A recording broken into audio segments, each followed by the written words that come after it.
Okay, in this chapter, we're going to look at the chemistry of alcohols and alkyl halides, and I'd just like to say that this is not the only chapter where we're going to focus on the chemistry of alcohols and alkyl halides. We'll revisit alkyl halides again in chapter 8, and we'll revisit alcohols again in chapter 15. Okay, so before actually looking at this, I'd just like to say a little bit about how organic chemistry is taught in this textbook. It's taught by the functional group approach, and that's the way it's taught in most textbooks. Functional groups are atoms or small groups of atoms that give rise to a characteristic reactivity pattern, regardless of the structure of the rest of the molecule.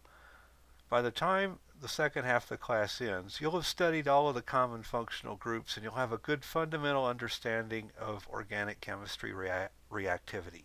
Functional groups are actually listed on the textbook jacket, and they're listed on the jackets of most textbooks. Okay, why the functional group approach? Well, by understanding a few characteristic reactivity patterns associated with groupings of atoms, you can estimate the reactivity of structures in rather complex molecules. This skill I refer to as extrapolation. We're just imagining what would happen in a simple system and then applying it to a more complex system. This slide here will give you an example.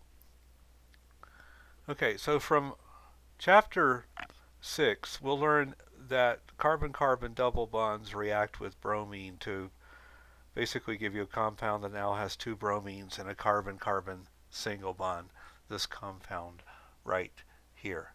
Okay? In chapter 15, the second alcohols chapter, we're going to learn that we can oxidize alcohols with chromium-6 species to give ketones, like you see here. Alright, so let's take a molecule like cholesterol, which is actually quite a complex molecule. Okay? It has an alcohol group and a carbon-carbon double bond. Knowing what happens with carbon-carbon double bonds and alcohols in their reactions with specific reagents tells us what to expect when more complicated molecules like cholesterol are subjected to these reactants. For the most part, cholesterol is dominated by what we call an unfunctionalized part of the molecule. Okay, here in this part that I've circled, all we have are sp3 carbons attached to either carbons or hydrogens. And if you recall the discussion in the alkane chapter, this is a center of unreactivity. So when we're thinking about where will reactions occur, they'll occur at places other than the sp3 carbons and hydrogens. Okay, so if we treat this with bromine, we could expect the reaction to occur at the carbon-carbon double bond and make that compound.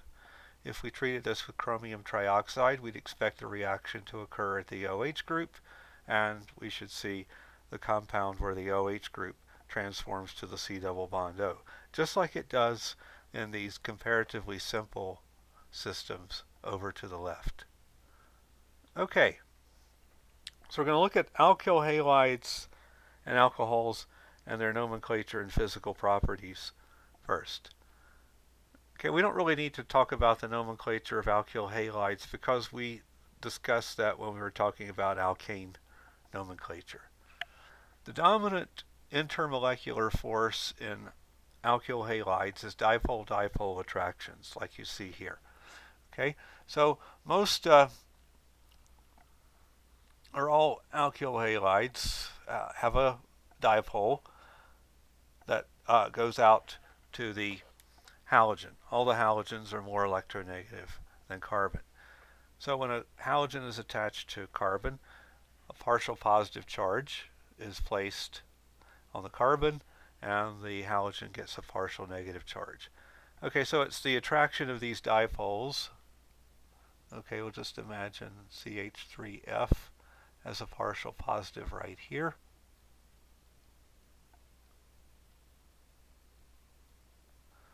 Partial negative there, so a partial negative will be attracted to the partial positive. We see this in the boiling point comparison of propane and fluoroethane. Fluoroethane has the slightly higher boiling point, and we see that as the molecular weight of the halogen increases, the boiling point increases. The chloroethane has a much higher boiling point than the fluoroethane. Might add that this is not always the case. You see, when we have a fluorine or a chlorine here, we don't really have any hydrogen, so this is kind of like, I guess, branching. Okay, we have the electron density kind of concentrated into a relatively small space, so it's kind of like comparing you can treat the chlorine, even though it weighs 35 and a half is its molecular, is its atomic weight. It's not really occupying very much space, so it's kind of like a very branched alkane. So you don't get as much added to the boiling point as you would expect from the amount of mass that you're adding. Okay, heavy atoms also concentrate the molecular mass into a small volume, and we see substantial increases in the density for chlorides, bromides, and iodides relative to molecules that just have carbon, nitrogen, and oxygen, and hydrogen. Okay, so here, down at the bottom of the slide, you see a comparison of the densities. Notice that the two compounds that are devoid of these heavier atoms, pentane and ethanol, have densities actually below what the density of water is. However, when we start adding chlorines and iodines, we increase the density substantially. So dichloromethane here has a density higher than water. Add another chlorine and the density increases even further. When you go to iodines, the density increases quite a lot. Okay, as far as water solubility goes, the dominant factor is the statement here, like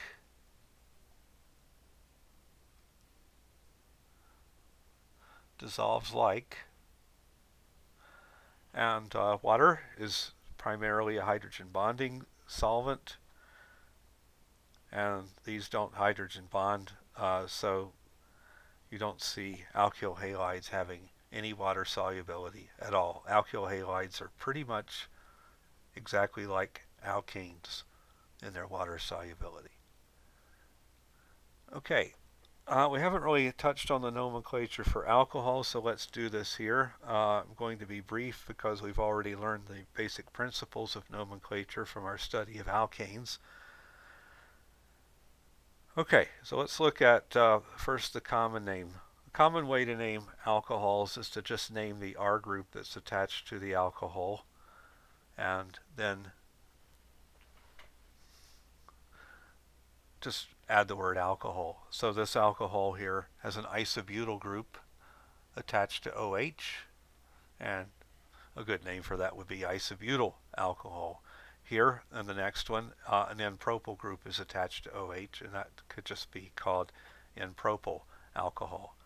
In the IUPAC system, you go through a set of rules, and the presence of the alcohol changes the rules a little bit, and it's really centered around the OH group.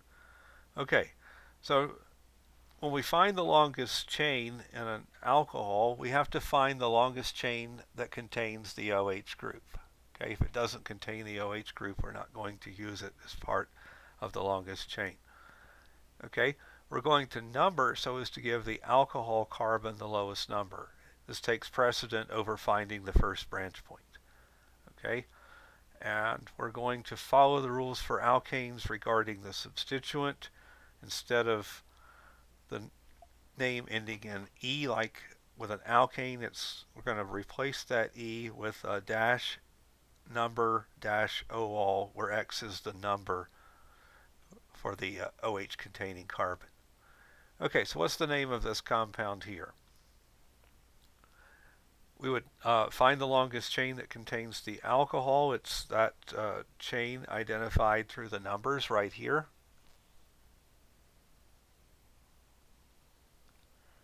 Okay, we would number from the right end, because when we number from the right end, we get the alcohol at carbon 3. If we number from the left end, that alcohol group would appear at carbon 6. This outweighs the branching consideration of the methyl groups. Okay, we don't really worry about the methyls having such high numbers because the alcohol takes precedent or takes priority in the naming system. Okay, so this compound, its IUPAC name is 6,7-dimethyl octane 3-ol. Okay, cyclic alcohols, we're going to number so as to make the carbon with an OH group number 1, and everything else is going to be like an alkane and the non-cyclic alcohol nomenclature rules. So we're going to number so as to give the first non-OH branch point the lowest number, and then the symbol, the name. It's also going to end with -1-ol. It's going to actually end with 1-ol because that's going to be the carbon 1 is the one that is going to have the alcohol. So this compound here, we're going to number it. OH group carbon is carbon 1. We're going to go counterclockwise because fluorine is our first branch point. That's at carbon 2. If we go the other way, we'll get our first branch point at carbon 6. Okay, so this compound would have the name 6-ethyl 2-fluoro 4,6-dimethyl cycloheptane 1-ol. Okay, there's another important classification for alcohols and alkyl halides, and this is by the degree of substitution at the halogen or OH containing carbon. Okay, so a methyl halide would have our OH or halogen attached to a methyl group. Primary would have it attached to a carbon that has only one other carbon. Secondary would have it attached to a carbon with 2 other carbons, and a tertiary alcohol or alkyl halide would have the halogen or OH group attached to a carbon with 3 other attached to 3 other carbons. Okay? Alright, we're going to find that the type of halide, methyl, primary, secondary, or tertiary, or alcohol, makes a big difference on its reactivity in a lot of the reactions that we're going to study. Okay, in alcohols, the dominant intermolecular force is hydrogen bonding. And in hydrogen bonding, hydrogens that are at nitrogen, oxygen, or fluorine are attracted to the lone pair in another molecule. It's like a proton transfer that doesn't quite go to completion. Okay, so there's some bonding interaction between this hydrogen here and the oxygen lone pair in another molecule, and this forms basically attracts 2 molecules together to each other quite strongly. Okay, when we look at an alcohol, you can see 2 parts to it. We have the OH group and the alkyl group. The alkyl group is what we call hydrophobic. It has no desire to interact with water. The OH group, however, is strongly hydrogen bonding, just like water, and wants to interact with water to the maximum extent possible. Okay, small alcohols are actually quite water soluble, but those having larger R groups are much less water soluble.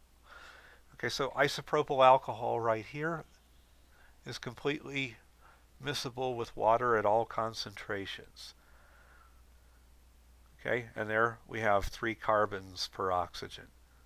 The next compound to the right is hexane 1-ol.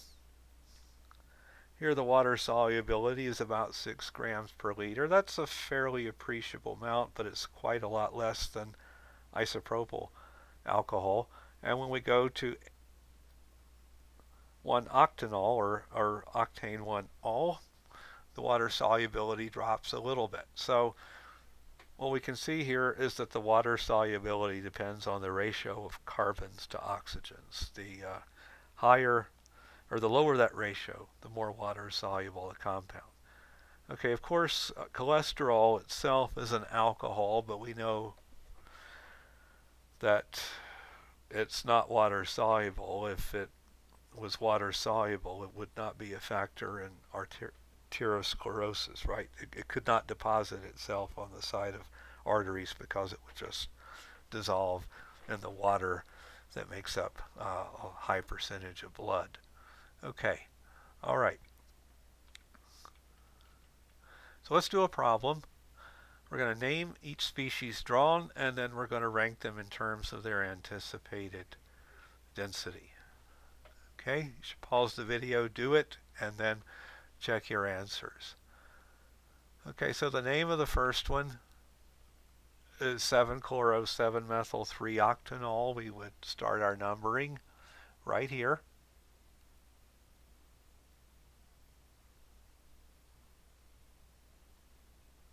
Never mind that carbon 7 there is a bigger branch point. The OH takes predominance in the name here. Okay, and then next one, we've merely replaced OH with bromine, but because bromine is named like an alkyl group, we see the name is actually quite different. We're going to number from this end now, because this now we're concerned with where the earliest branch point is. And this now gets numbered from the left. This is 6-bromo, 2-chloro, 2-methyl octane. And the last one, we're going to number, this has to be 1. And I think you can see pretty clearly that we're going to get to a branch point earlier going this way than we would if we went here 1, 2, 3, 4, 5. We wouldn't get to our branch point until we got to the 5th carbon if we went counterclockwise. So this becomes 4,4-diethyl, 5,5-diiodcyclooctanol. As far as the density goes, the one on the left is the least dense because it contains only a chlorine. The one in the middle contains a bromine and a chlorine, and the one on the right contains the most common, really heavy atom that we see in organic chemistry, iodine, so it would have the highest density. Okay, hydrogen bonded compounds also have much higher boiling points than molecules where the dominant attractive forces are dipole-dipole or van der Waals. Okay, so we see in a comparison of several alcohols and compounds that hydrogen bond and compounds that don't hydrogen bond, we see the importance of hydrogen bonding. Okay, so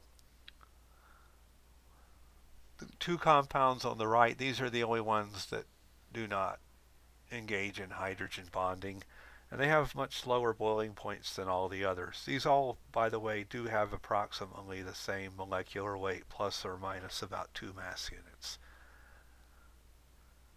Okay, what we see here is that the alcohols have uniformly higher boiling points than the amines. This is because the hydrogen bonding in an OH is stronger than the hydrogen bonding of an NH.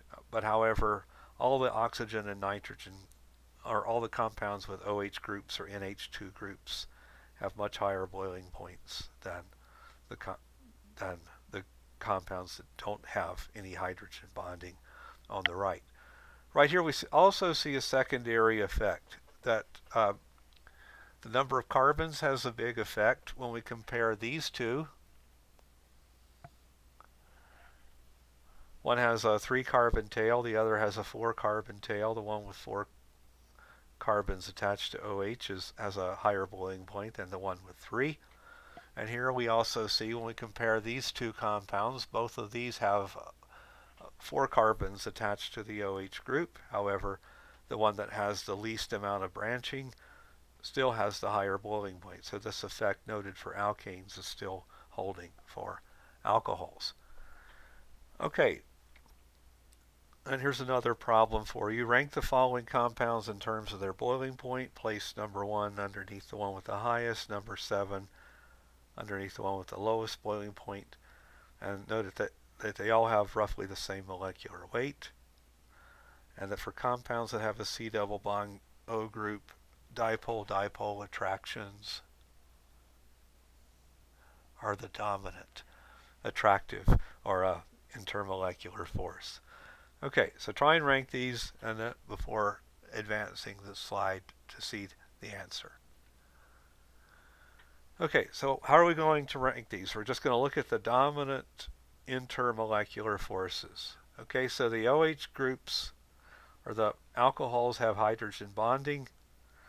The C double bond O compounds have dipole-dipole attractions as their dominant force. The alkanes have van der Waals as their dominant force. And I threw this extra one in here just to remind you that there's something that's much stronger than hydrogen bonding, and that's ionic bonding. So sodium bromide is going to have by far the highest boiling point of all of these. This is a complex network solid where all of the Br minuses are attracted to every sodium atom in its vicinity, and every Na plus is attracted to every Br minus in its vicinity. Okay, so the alcohols are going to have the higher boiling points. We're going to take the one that's linear and rank it higher than the one that's branched. Okay. These are going to have higher boiling points than the compounds with C double bond O, and again we're going to rank the linear one or the unbranched one higher than the branched, and we'll do the same thing for the alkanes. This is our ranking. We expect sodium bromide to have a very high boiling point, higher than the linear alcohol, which is higher than the branched alcohol, which is higher than the linear ketone or C double bond O compound, higher than the branched one, higher than the linear alkane, which is higher than the branched alkane. Okay, this water solubility provides an interesting practical thing that I can connect it to. This is the fat substitute olestra. Okay, so like dissolves like is the principle governing, or it's the governing principle for solubility. And when olestra was first introduced into the diet, the idea is that it's fat molecules bound to sugar molecules, and because fat molecules are normally bound to another compound called glycerol, the enzymes don't know what to do with olestra, so it just passes through your system. So it was a real worry when olestra was first introduced was that all of your fat-soluble vitamins would just follow the olestra and just be ejected through the system. So it was worried that not only would you have reduced calorie intake, but you'd also have a severely reduced vitamin intake, particularly of vitamin A and vitamin E, which have very extensive fat-soluble regions. Okay, you can see why that would be a legitimate worry, because these compounds would not be water soluble. So, and because fat is a macronutrient, in other words, you would have intake quite a lot of it, the vitamin A and E would just associate with the fat and move through the system. Okay, for the rest of this chapter we're going to be concerned with reactions, and this is the last one I'm going to have on this first video because I'm not sure, I guess this is technically a reaction, and this is the acid-base behavior of alcohols. You can think of alcohols as just being water, where one of the hydrogens in water has been replaced by an alkyl group. Okay, as such it has a similar pKa to water. The pKa's of the alcohols are somewhere between 16 and 19. Okay, if you react an alcohol with a strong enough base, you'll set up an equilibrium between the deprotonated alcohol, which is called an alkoxide. Okay, and the conjugate acid of the base. Okay? The pK is 16 to 19. Basically, the more substituted the R group, the less acidic the alcohol, but it's not a big factor. It only makes 3 pKa units different. We'll see when we talk about other things being acidic how structural effects are much larger than that. Okay, one thing to note here is that the strongest base we commonly encounter in chemistry, sodium hydroxide, is not a strong enough base to completely remove this proton. If you treated an alcohol with sodium hydroxide, all you would do is set up an equilibrium. You really wouldn't completely pull the proton off of the OH group of the alcohol. Okay, alcohols, just like water, can react with acids to generate an oxonium ion, shown here, and Y minus. You can think of this equation as basically the Bronsted-Lowry equation, where I've replaced water with an alcohol. Okay, so water would react with really strong acids like sulfuric acid or HCl to go predominantly to the right, and much weaker acids, the equilibrium would go to the left. Oftentimes the reactions with alcohols just doesn't stop here. This is the first step in a complex process. And actually the first reaction we're going to look at seriously can be described exactly that way. I'm going to stop this video at this point, and we'll continue with reactions of alcohols on the next video.